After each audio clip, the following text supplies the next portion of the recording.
우리 신정현 선생님한테 아주 실질적이고 이런 체험적인 이러한 말씀을 잘 듣고 여러분들의 마음의 양식이 될 수 있도록 잘 참여해서 좋은 그런 경험이 될 수 있도록 바랍니다. 신정일 그 강사님 큰 박수로 모실 수 있도록 하겠습니다. 반갑습니다. 여러분들하고 2시간 동안 한번 쉬어야죠? 안 쉬어도 돼요? 자, 이 아산, 당진 또는 예산, 홍성,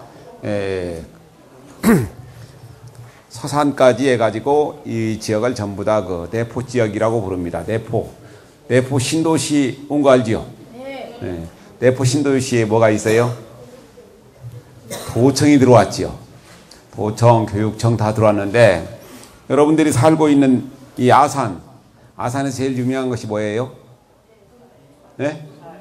쌀? 아산에서 제일 유명한 인물은? 이순신 장군. 네. 거기는 많이 갔죠? 그러면 여러분들 그 김옥균이라는 사람 얘기 들어봤어요? 안 들어봤어요? 들어봤어요. 김옥균 무덤 가본 사람? 안 가봤어요?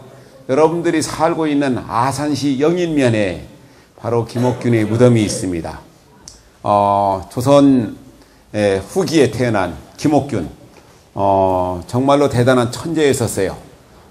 이 김옥균은 그 당시에 박영효, 서광범, 서재필, 홍영식 5사람과 함께 새로운 세상을 열려고 했었어요.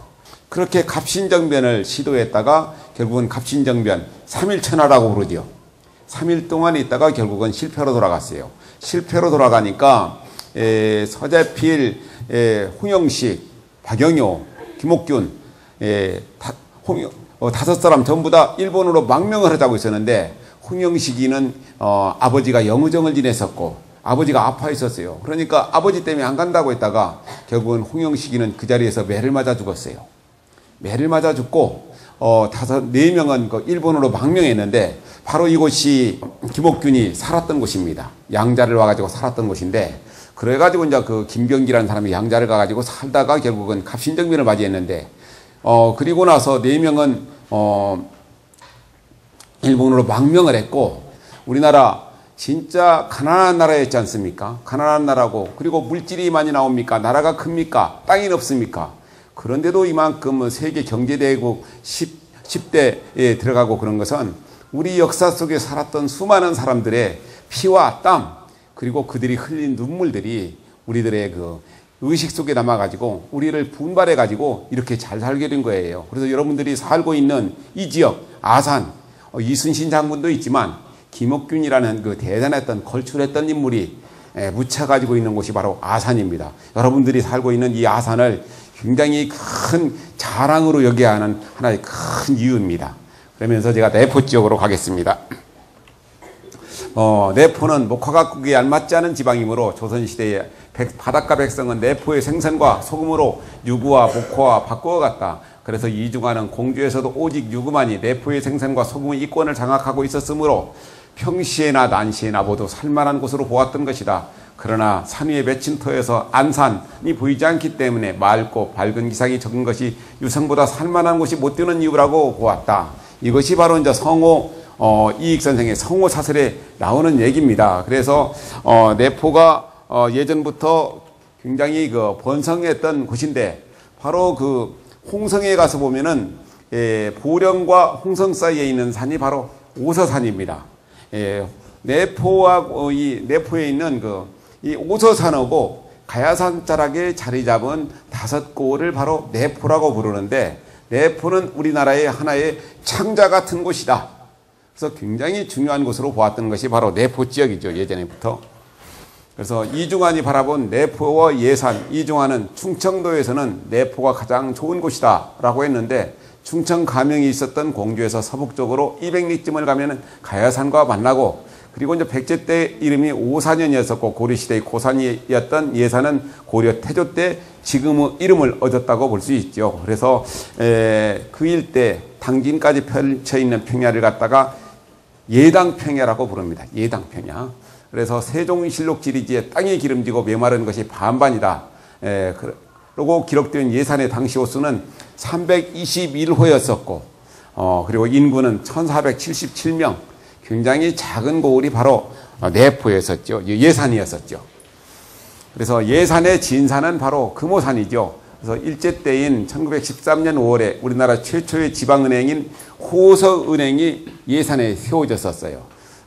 그래서 충청도 금융의 중심지 역할을 하게 되었고, 1917년에는 홍성에 있는 광천에 지점이 들어섰고, 1918년에는 천안과 안성에 지점이 들어섰는데, 그래서 회자되었던 말이 예산 가서는 옷 잘 입는 척 하지 말고 홍성 가서는 말 잘하는 채 하지 말아라 라는 속담이 있었어요.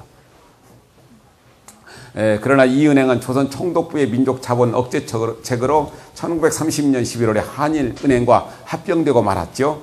그래서 예산의 진산이 바로 예산의 뒤쪽에 있는 금오산이죠. 그래서 예전에 신라 문성왕 때 보조국사가 당나라로부터 353위의 부처를 배 싣고 석조포에 도착했을 때 길을 안내했던 황금빛 까마귀가 산다. 그래서 바로 금오산이라고 부르고 있습니다. 하지만 예산하면 떠오르는 산이 바로 가야산이죠.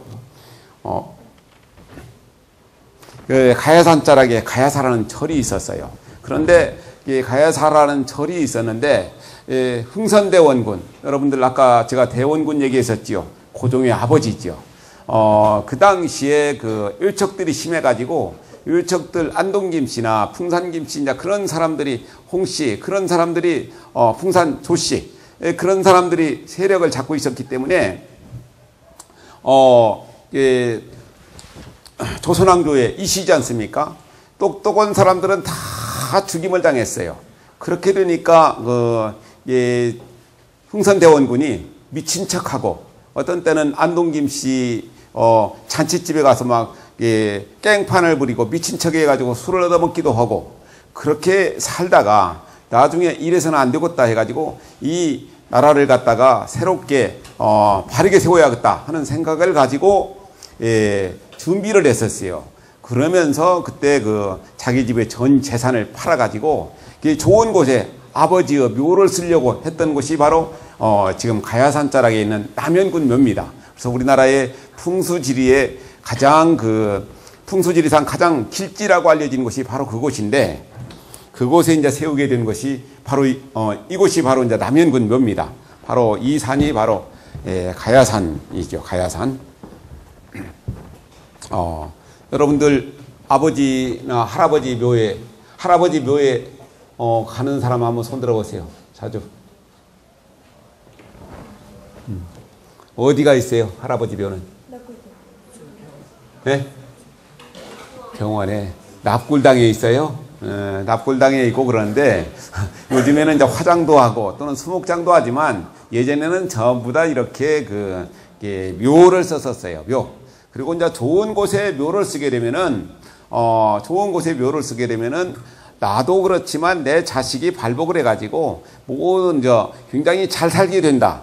좋은 인물이 나게 되고 잘 살게 된다 하는 속설이 있기 때문에 좋은 곳에 묘를 썼었어요. 그래서 대원군이 그때 당시에 남현군의 아버지 묘를 쓰기 위해서 부단히 노력하다가 정만인이라는 사람을 직관을 만났어요. 그래가지고 그래서 자기가 이제 돈을 모아가지고 주니까 정만인이라는 사람이 그러면은 아주 오래도록 부자가 될 터를 잡아줄 것인가 아니면 이대 천자가 날 곳을 잡아줄 것인가 하고 부르니까 이대 천자가 날 곳을 잡아달라 했어요. 대원군이. 그래서 잡아준 곳이 바로 가야사라는 절터였었어요.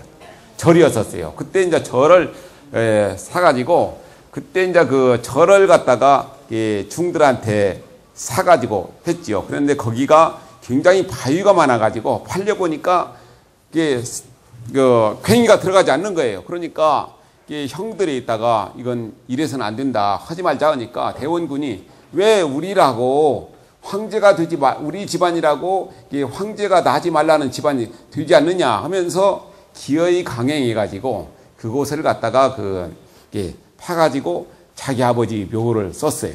그리고 나서 나중에 결국 고종황제가 나왔고 바로 순종왕제 두 사람이 나왔지만 조선은 망하고 말았지요.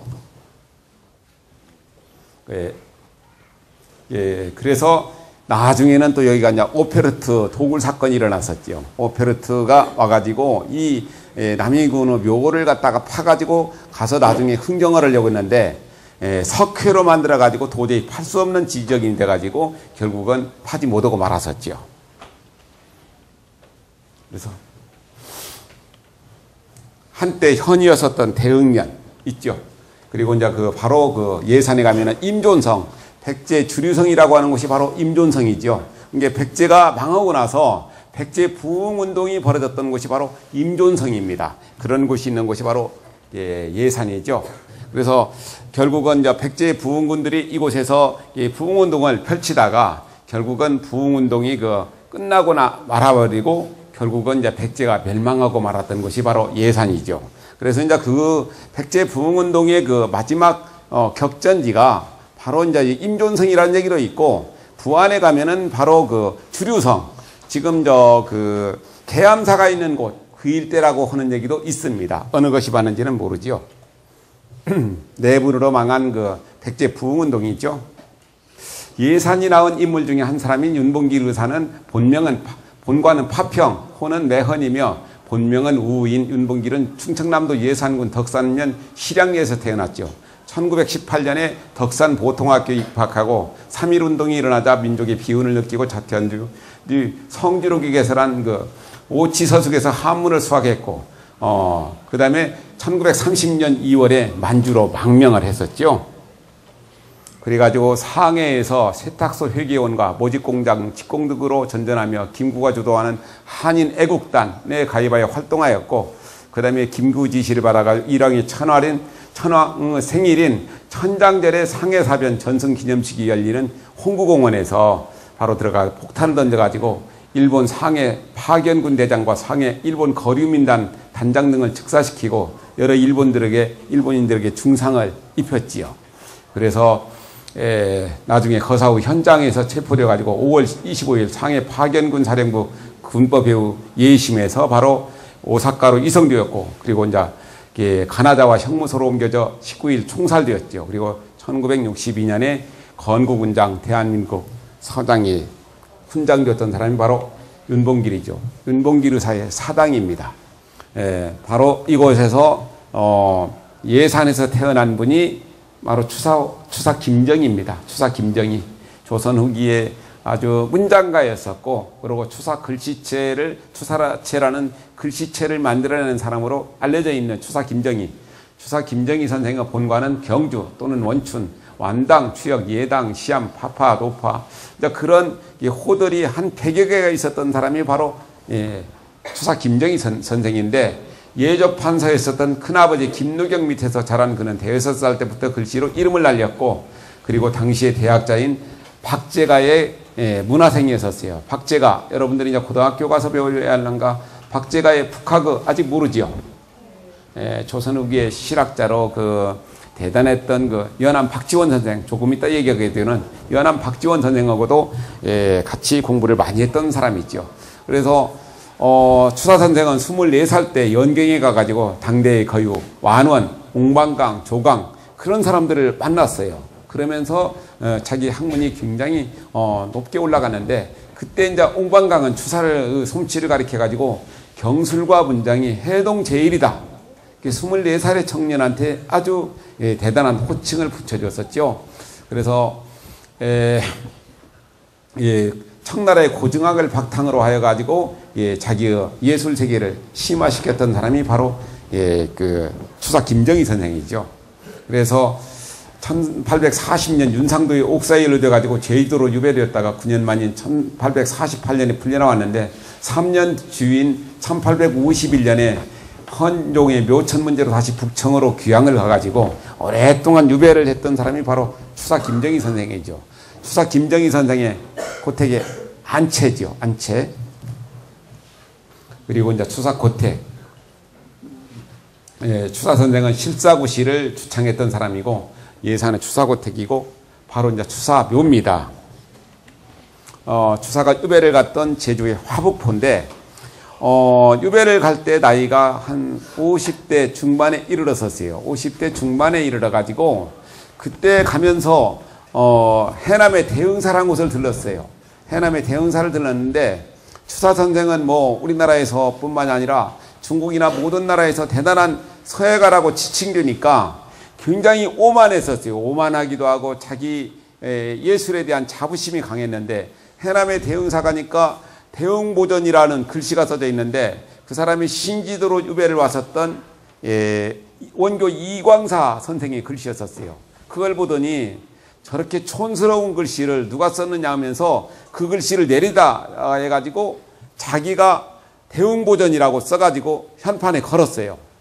그리고 갔는데 유배 생활을 9년간을 하다가 보니까 온갖 고초를 겪고 나니까 다시 돌아올 적에 보니까 그 글씨가 원교 이광사의 고난과 절망과 모든 한이 서린 글씨다 하는 걸 깨닫고 다시 이제 그 글씨를 붙여놨다 하는 일화가 있는데 유배를 갈 때 해남에서 하루 사이에 그 배를 타고 제주도를 갔었어요. 보통 한 사나흘 정도로 걸리는 길인데 거기를 갔었어요. 가가지고 지금 대정 여러분들이 이제 그 나중에 제주도 갈 적에 대정읍에 가면은 추사 선생이 그 유배를 갔었던 곳이 남아 있습니다. 그곳에서 유배 생활을 하는데 친구들하고 편지를 쓸 적에는 이게 나오냐 안 나오냐? 대정읍의 대정현의 추사 적거지입니다. 친구들한테 편지를 쓸 적에는 그렇게 서정적인 편지를 보낼 수가 없는데 자기 아내한테 편지를 보낼 적에는 내가 얼마 전부터 눈이 아파가지고 눈곱이 끼고 오면서 아무것도 보이지 않는다 하는 얘기를 하기도 하고 얼마 전에는 이빨이 하나 빠져가지고 지금 밥도 먹지 못하고 뭐 어디가 아프고 매일 그렇게 어린애처럼 투정 섞인 편지를 쓰고 나서 마지막에는 어떤 글을 쓰냐면은 내가 지금 민어가 먹고 싶으니까 민어하고 곶감을 2접을 좀 보내게. 그래가지고 한 2달이나 되어야만 다시 답신이 오지 않습니까? 그러면 그때 편지를 뭐라고 쓰냐면은 이번에 자네가 보낸 민어하고 곶감이 오다가 너무 시일이 많이 걸려가지고 반쯤 상해가지고 반밖에 못 먹었네 하면서 다음에는 또 뭘 보내기 하는 그런 편지를 써요. 그러다가 아내가 죽었는데도 유배자들은 집으로 돌아갈 수가 없으니까 아주 슬픈 제문을 씁니다. 그러면서 내가 예전에는 자네가 살았을 적에는 자네한테 이런 편지를 썼지만 앞으로는 내가 며느리한테 이런 편지를 쓰겠는가 하면서 무슨 얘기를 하냐면은 나중에는 내세에서는 나중에 사후 삶에서는 자네가 먼저 죽고 내가 먼저 죽고 자네가 오래 살아가지고 자네한테 나를 여인 슬픔을 알게 하겠네. 그러면서 월화노인한테 부탁한다는 얘기를 해요. 저승의신을 관장하는 신한테 부탁해가지고 내세에서는 내가 먼저 죽고 자네가 오래 살아가지고 나를 여인 슬픔을 알게 하겠네. 그런 제문을 쓴 사람이 바로 추사 선생입니다. 그래서 추사 선생 여러분들 추사 김정희 선생의 가장 유명한 것이 뭔지 아시는 사람? 잘 몰라요? 세한도라는 거 몰라요 아직? 모르겠구나. 세한도, 소나무가 몇 그루 있고 겨울 풍경을 그린 그림이 있는데 그것이 국보 중에 국보지요. 그래서 그것을 그리게 된 것이 추사 선생이 제주도에서 유배 생활을 하고 있으니까 예전에 가까웠던 사람들도 가까이 하지 않고 그런데 제자가 이상적이라는 사람이 있었어요. 이상적이라는 사람은 역관, 그 통역을 하는 사람인데 중국 사신들하고 따라갈 때마다 가가지고 아무리 비싼 먹이나 붓이 있어도 아무리 좋은 것만 있으면은 다 사가지고 자기 제자들한테 보내주니까 결국 추사 선생이 그 고마움으로 그래서 보낸 것이 바로 아까 얘기했던 세안도에 있었어요. 그래서 그 세안도가 오늘날 국보 중에 국보로 알려져 있죠. 농사를 짓는데 부지런했던 면천. 이 면천에 현감을 지냈던 사람이 바로 연암 박지원 선생이에요. 박지원 선생 이름 들어봤지요? 네. 어떤 책 지었어요? 열하일기. 여러분들의 이제 삶은 여러분들은 어떤 꿈을 꾸고 사는지 모르겠어요. 그렇지만 여러분 전부 다 꿈이 다 있지요. 그래서 여러분들 이건 꼭 기억하세요. 꿈을 꾸게나 항상 꿈은 공짜라네. 항상 꿈을 꾸게나 꿈은 공짜라네. 많은 꿈을 꾸는 것은 굉장히 좋은 거예요. 그래서 여러분들 나이가 몇 살이에요 지금? 14살? 14살. 연암 박지원 선생은 16살 때까지 글을 몰랐어요. 왜 그랬을까? 돈이 없어서 공부를 못해서. 연암 박지원 선생이 태어나자마자 아버지가 죽었어요. 아버지가 죽으니까 할아버지가 있다가 저놈이 지 아버지를 죽인 놈이라고 해가지고 글을 안 가르쳤어요. 그래가지고 16살 때까지 글을 모르고 살았었어요. 글을 모르고 살았는데 장가를 간 첫날 저 작은아버지가 부르더니 내가 알기로 자네 아직까지도 글을 모른다 소리를 들었는데 앞으로도 글을 안 배울 것인가, 지금이라도 글을 배울 것인가. 그러니까 연암 선생이 있다가 제가 지금부터라도 글을 배우겠습니다 해가지고 저 작은아버지한테 글을 배웠어요. 글을 배웠는데 머리가 좋으니까 불과 몇 년 사이에 다 글을 깨우쳤어요.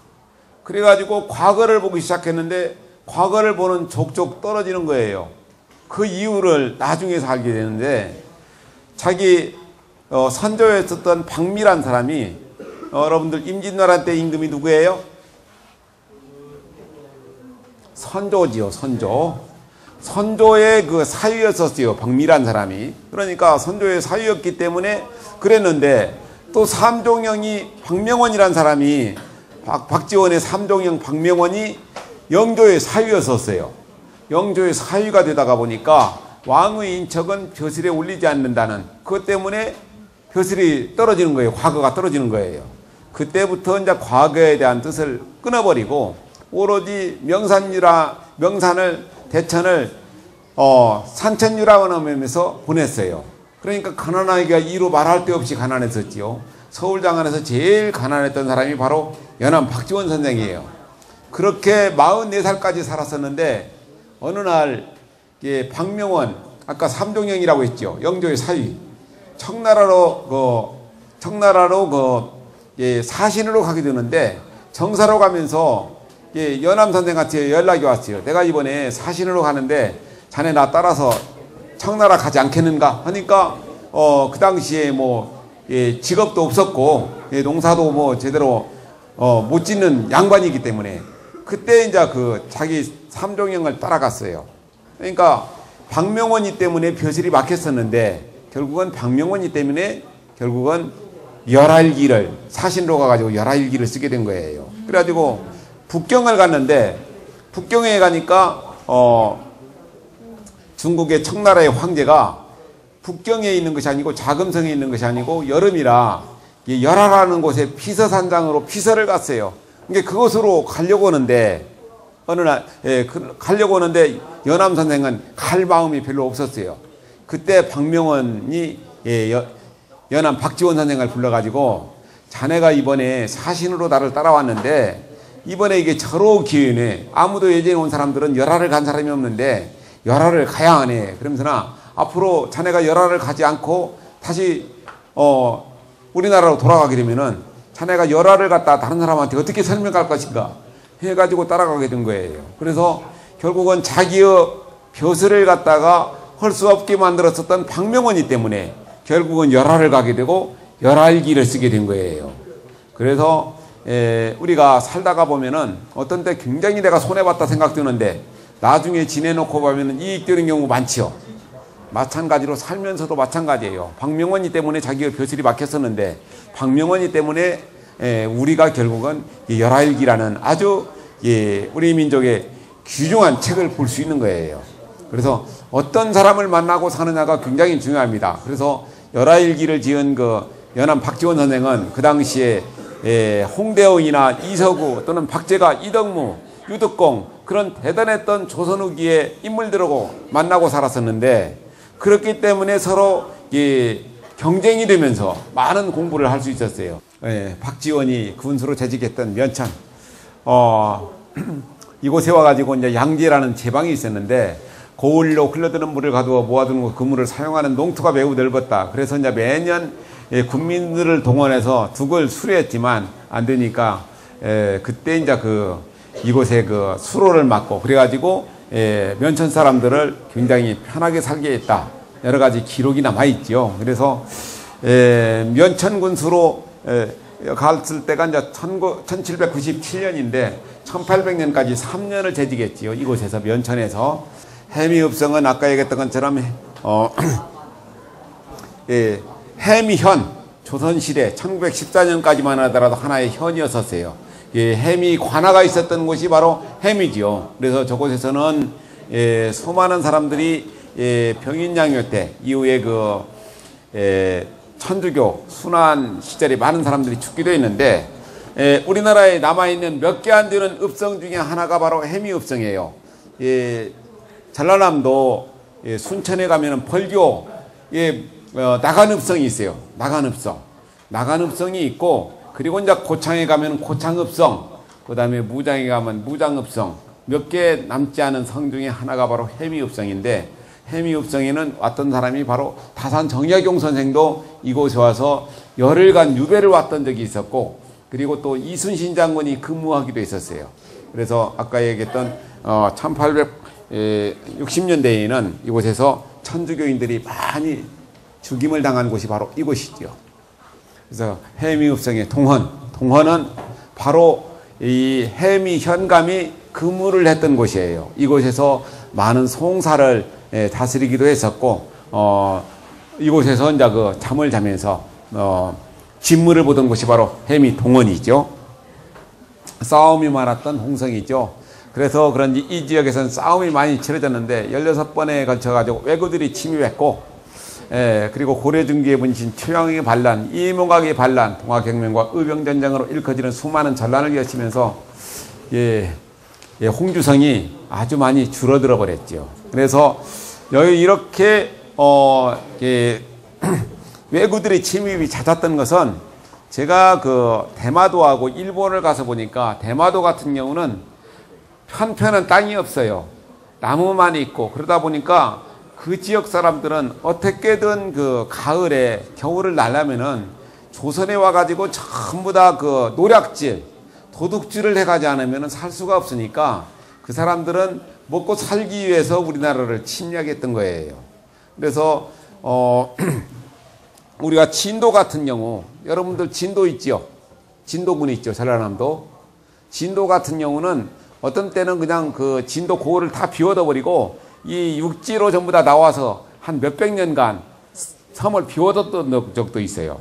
그만큼 왜구들의 침입이 잦았기 때문에. 그래서 서쪽도 남해안도 그렇고 동해안도 그렇고 서해안도 그러지만 외성이 많아요.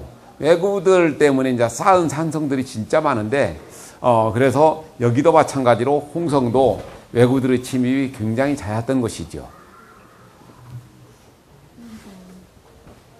그래서 그러다가 이제 이 1894년에 일어난 동학농민혁명, 여러분들 동학농민혁명의 지도자 중 아는 사람 한 사람이 있어요, 없어요? 누구요? 전봉준, 또 김계남, 손화정, 그런 사람들이 결국은 참다 못 참은 농민들이 들불처럼 일어났던 것이 1894년의 동학농민혁명이에요. 동학농민혁명은 우리나라의 근현대사의 출발점이라고 부릅니다. 제가 70몇 권의 책을 냈지만 제일 먼저 책을 썼던 것이 동학에 대한 책을 썼어요. 동학. 근데 동학이 활발하게 굉장히 싸움이 많았던 곳이 바로 홍주. 이 홍주도 굉장히 동학이 드셌던 곳이기도 하죠. 그래서 조양문이 있는데 홍주성의 동문이죠. 그래서 1894년 10월 28일 이곳에서 박인호가 거느린 동학농민군이 일본군 관군 유림을 중심으로 하는 연합군과 함께 큰 싸움을 벌였는데, 그때 일본군은 이 전투를 적의 한 부대가 동문전방 약 600m 있는 숲속으로 들어가서 천천히 서서히 전진해 왔다. 그리고 민가에 불을 지르고 연기와 불길이 솟아오르는 것을 이용하여 성벽 100m 앞으로 가까이 다가와 연달아 맹렬히 진격해옴으로 응원대를 정문으로 증파하여 응전시켰다. 이것이 바로 이제 기록이 남아있는 것입니다. 적은 밤이 되자 야음을 틈타 대포를 동문 앞 40m 지점에 끌고 와 동문을 마구 쏘았다 라고 보고하며 싸움에 임한 농민군의 숫자를 3만 명으로 보았는데 30여 시간의 싸움 끝에 농민군은 해미 쪽으로 퇴각하였고 그들의 시체는 동문의 계를 메웠다. 이런 기록이 있습니다. 그래서 동학군하고 관군하고 일본군하고 가장 큰 격전지가 있었던 것이 공주의 바로 우금치 싸움이에요. 우금치 싸움인데 우금치 싸움에서 나중에 전봉준 장군이 일본군 그 관원한테 그 문초를 받는 과정에서 얘기한 걸 보면은 전봉준 장군한테 물어요. 그때 병사가 얼마나 되었는가 하고 물으니까 10,000명이었습니다. 그러니까 그 상황을 좀 제대로 얘기하게. 그러자 그 전봉준이 10,000명을 데리고 한 번 싸웠더니 3,000명 남았고 다시 또 한 번 싸웠더니 500명이 남았더라. 그래서 결국은 동학군을 해산했다.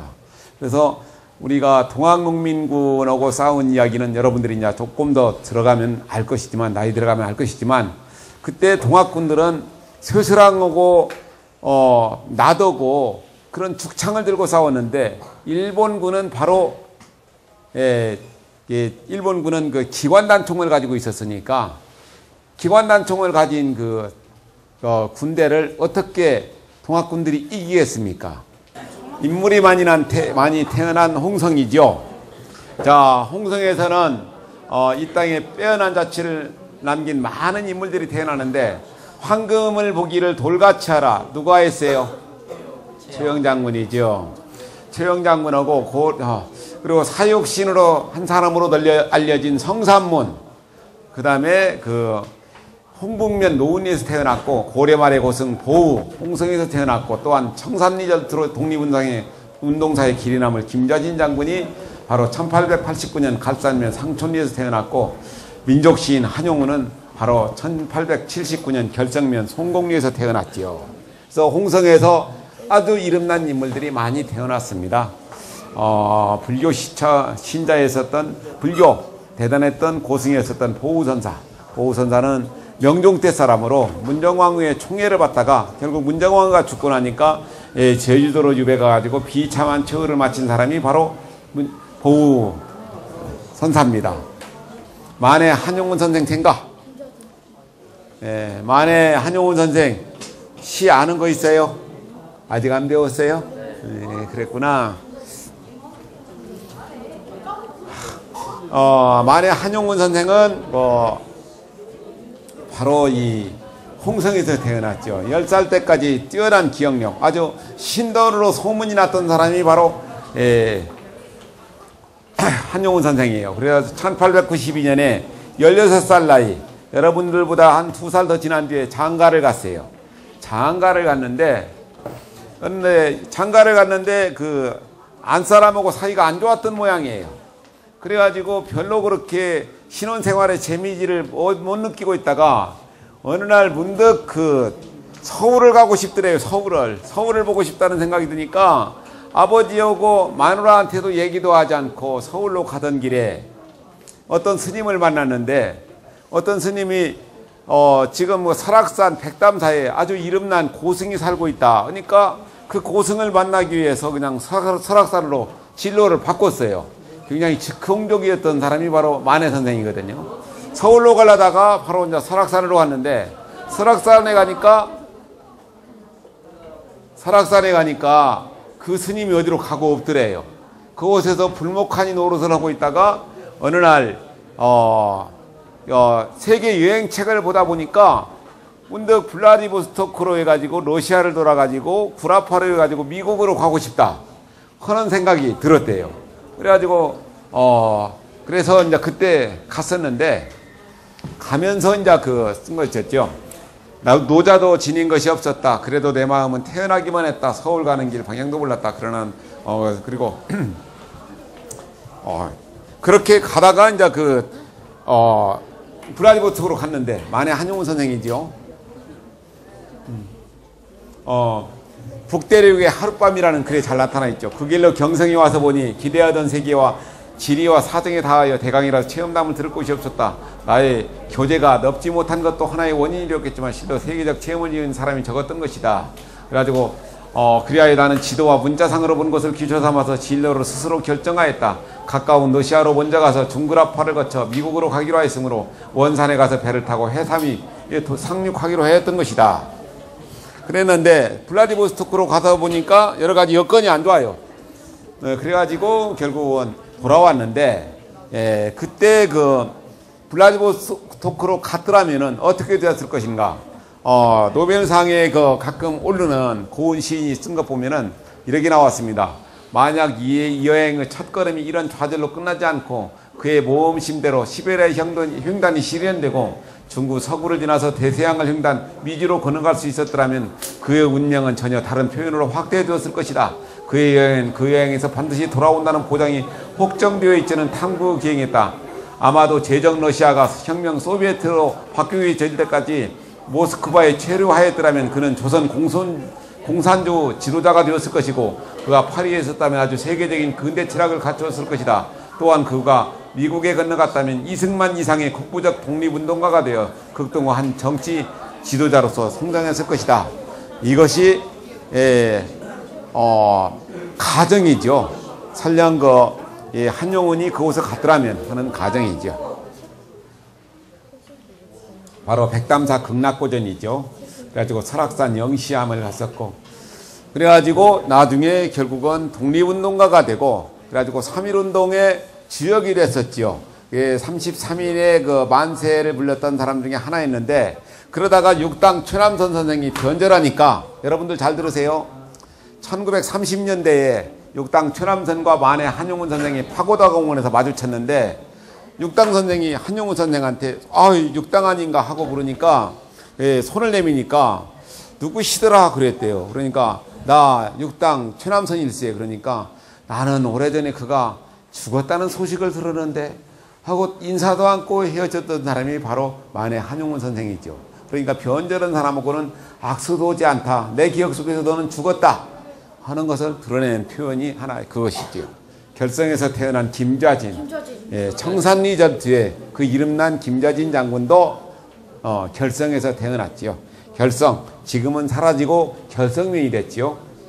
그래서 무장 독립군의 총사령관이 됐었고, 홍성의 대한협회와 기호 홍학회의 지부를 결성하여 애국개명운동에 참여한 것은 한성신보 이사를 거쳐가지고, 그래가지고 나중에 1918년에 만주로 건너가서 대종교에 입구해야 했고, 독립선언에 전주국이 드는 모 독립선언에 39명의 독립지도자와 함께 한 사람으로 서명을 했던 사람이 바로 김좌진이죠. 그리고 1920년 10월 일본군 대부대가 독립군 대여 토벌을 위해 만주로 출범하자 그가 거느린 독립군을 장백산으로 이동시키던 중 청산리 전투를 만나가서 거기서 전투에서 이겼는데 3일간에 계속된 이 전투에서 3,000명을 갖다가 죽인 사건이 바로 청산리 전투죠.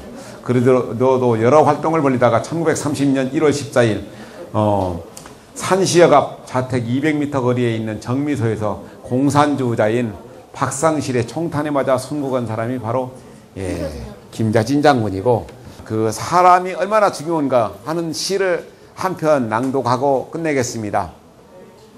이것은 김지아 시인의 두타산이라는 시인데, 쓸데없는 소리 말라. 산이 산을 그리워하던가, 감자가 감자를 그리워하던가, 양파가 양파를 그리워하던가, 사람만이 사람을 그리워한다. 이것은 절대 지상 철학이다. 나는 이것을 두타산에서 배웠다.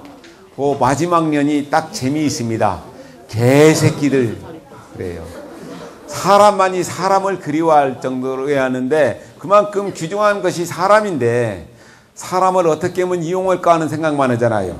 사람을 저 사람보다 내가 어떻게 하면 높이 올라갈 것인가, 더불어 공부를 잘하고 더불어 갈 생각을 하지 않고 경쟁사회에서 서로 이기려고만 하는 그 사회를 꼬집은 것인데, 여러분들이 아까 얘기했던 좋은 친구, 그 사람만 생각하면 문득 막 전화하고 싶고 달려가고 싶고, 또는 막 편지도 쓰고 싶고 문자도 보내고 싶고, 그런 사람들을 많이 만나는 것이 굉장히 소중합니다. 그래서 여러분들이 살고 있는 이 내포, 이순신 장군도 있었지만, 또는 그 한용운 선생, 또는 아까 얘기했었던 김옥균이나 김좌진, 보우, 그 수많은 사람들이 나고 자란 곳이 바로 이 내포거든요. 그래서 여러분들이 고향이 우리나라에서도 가장 살만한 곳 중에 하나였었고, 그리고 인물들이 많이 태어난 곳, 그런 자긍심을 가지고 여러분들도 그 인물들 속에 한 사람으로 되기를 기원하면서 마치겠습니다.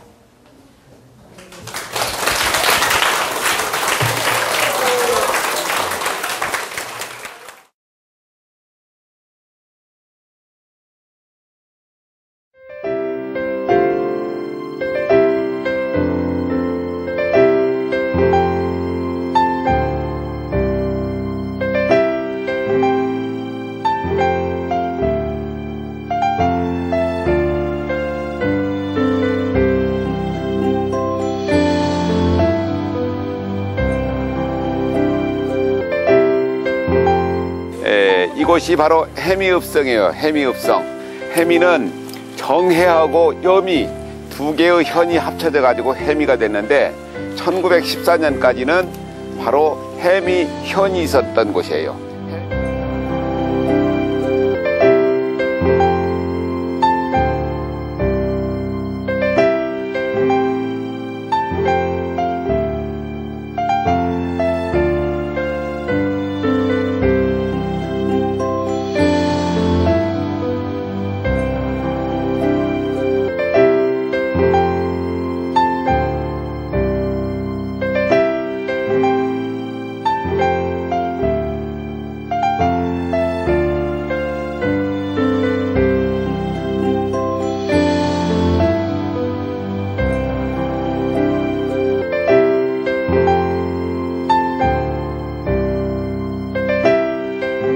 바둑을 두는 두 사람, 시를 잘 읊는 사람, 노래를 잘 부르는 스님 한 사람, 그 다음에 검은고를 타는 사람, 그 다음에 주인 6명이 모여가지고 이 정자에서 바둑을 두기도 하고 시를 읊기도 하고 노래를 부르기도 하고 검은고를 타기도 하고, 그래서 이렇게 정자에서는 6명이 있으면 좋다고 했는데 오늘은 사람이 너무 많으니까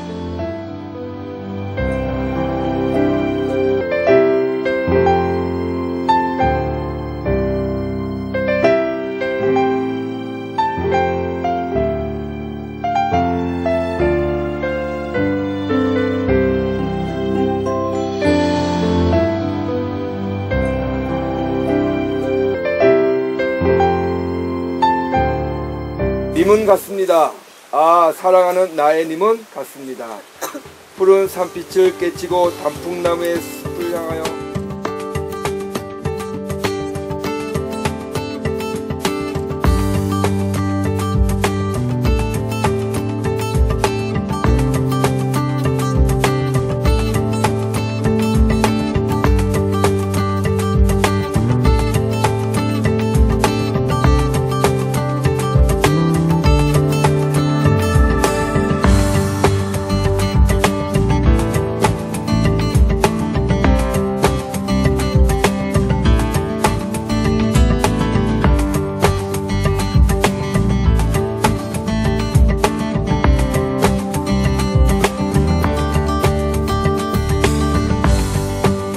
이곳에서 태어났던 김좌진 장군이 큰 뜻을 품고 나라를 구하기 위해서 그때 이제 했던 일이 아까 얘기했던 노비들 있지 않습니까? 노비들을 갖다가 해방을 시키고 그리고 전 재산을 나눠주고 어려운 길을 가기 위해서 중국으로 가가지고 그곳에서 독립운동을 하다가 나중에 큰 전투에서 이기기도 하고, 그러면서 나중에 또 동료였던 일종의 공산당이지만 동료였던 사람한테 죽임을 당해가지고 천추의 한을 머금고 죽었기 때문에 결국은 광복을 못 받지 않습니까?